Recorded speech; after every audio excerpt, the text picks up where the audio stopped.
যোৱাটো আমাৰ 3 দিন 4 দিনৰ পৰা বানপানীৰ কাৰণে আমি নিশা ভাগতো কাম কৰি আছিলোঁ। তেওঁলোকে আপোনালোকৰ পৰা খবৰ পোৱা মতে তাৰপিছত আমি আমাৰ অফিচত মানে সুধিলোঁ। সোধাতে ক'লে তেওঁলোকে পাৰ্মিশ্যন লোৱা নাই। পাৰ্মিশ্যন নোলোৱাৰ কাৰণে তেওঁলোকক কাটি দিয়া হৈছে আৰু তেওঁলোকে আজিয়ে পাৰ্মিশ্যনটো বিচাৰিছে। আজি 12টা বজাত নে 1টা বজাত বিচাৰিছে। এতিয়ালৈ তেওঁলোকৰ পাৰ্মিশ্যনটো হোৱা নাই। এই মাত্ৰ অলপ আগতে কুশল শৰ্মা ডাঙৰীয়া প্ৰাক্তন মেয়ৰ আৰু তেওঁলোকৰ চাগে ডিষ্ট্ৰিক্টৰ কিবা প্ৰেচিডেণ্ট আছিল নেকি, তেখেতে মোক ফোন কৰি ক'লে যে পাৰ্মিশ্যন দিবলৈ। মই পাৰ্মিশ্যনটো দি দিম, কোনো অসুবিধা নাই। তেওঁলোকক কিবা এটা ফিজ জমা দিব লাগে, ফিজ জমা দিলে আৰু ফ্লেক্স আমি ফ্ৰী লগাব দিছোঁ। পাৰ্মিশ্যনটো লৈ পেলাই লগালে বেছি ভাল হয়। আৰু যিহেতু নেশ্যনেল পাৰ্টি এটা আৰু তেওঁলোকৰ ৰাজ্যিক সভাপতি আহিব, তো নিশ্চয়কৈ তেওঁলোকে পাৰ্মিশ্যন লৈ নিয়মত যদি থাকে তো ভাল হয়।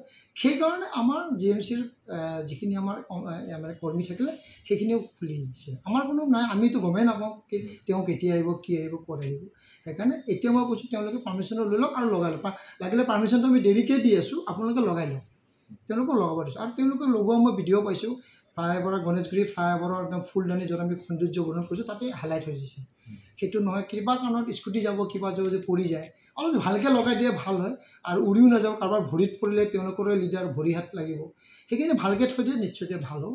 আৰু আমাৰ পৰা কোনো অসুবিধা নাই, তেওঁলোকে পাৰ্মিশ্যন লৈ লগায়। আৰু পাৰ্মিশ্যনত লগালে যিকোনো পলিটিকেল পাৰ্টিয়ে হওক বা যিকোনো অনুষ্ঠানেই হওক, যিকোনো প্ৰতিষ্ঠানেই হওক, সকলোৱে ইয়াতে মানে তেনেধৰণৰ পাব্লিচিটি কৰিব পাৰে। কিন্তু বাকীটো আমি নাজানো, পাৰ্মিশ্যন নোহোৱাৰ কাৰণে এইটো খোলা হৈছে। আৰু খুব বেছি 4-5খন খুলিছে। তাৰপিছত তেওঁলোকে পাৰ্মিশ্যনটো বিচাৰি পেলাই গৈছে। তেওঁলোকে চাগে 1টা বজাত চাগে আমাৰ গণেশগুৰি কমিশ্যনাৰ অফিচ পাইছে। কমিশ্যনাৰৰ পৰা আহি পেলাই এতিয়া অলপ আগতে 1:30-2টামান বজাত মোক কুশল শৰ্মাই ফোন কৰিলে। মই দাদা আপোনালোকে পাৰ্মিশ্যন লওক, আমি দি দিম। আৰু মই এনেকৈয়ে কৈছোঁ ধেমালি ঘৰত যে আপোনালোকে 100খনৰ পইচা দিব, 200খন মই লগাব দিম।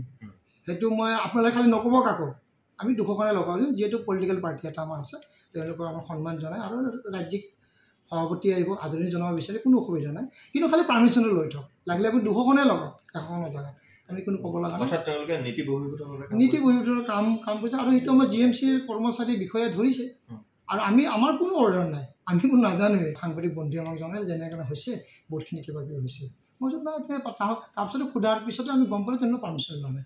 মই তাৰপিছতে লগে লগে কুশল শৰ্মাই ফোন কৰিলে। কুশল শৰ্মাই ফোন কৰিলে আপোনালোকে পাৰ্মিশ্যন লৈ লওক দাদা, আৰু আপোনালোকে বেছিকৈ লগাই দিয়ক, কোনো অসুবিধা নাই। কিন্তু পাৰ্মিশ্যনটো লওক, ফ্লেগ লগাই দিয়ক, ফ্লেগৰ কাৰণে কোনো ধৰণৰ পইচা নলওঁ। আৰু ৰাজনৈতিক দল সকলোৱে কৰে, এইটো কোনো অসুবিধা নাই। আৰু তেখেতসকলৰ মানে আদৰণি জনাবৰ কাৰণে কংগ্ৰেছ কৰ্মী ওলাইছে, তো খুব ভাল কথা। আমাৰ লগত কোনো ক'ব লগা নাই। খালি আপোনালোকে শৃংখলাবদ্ধভাৱে আৰু আমাৰ নীতি নিয়মৰ মাজেৰে লগাব লাগে আৰু যেন গুৱাহাটীবাসী ৰাইজৰ যেন কোনো অসুবিধা নহয়।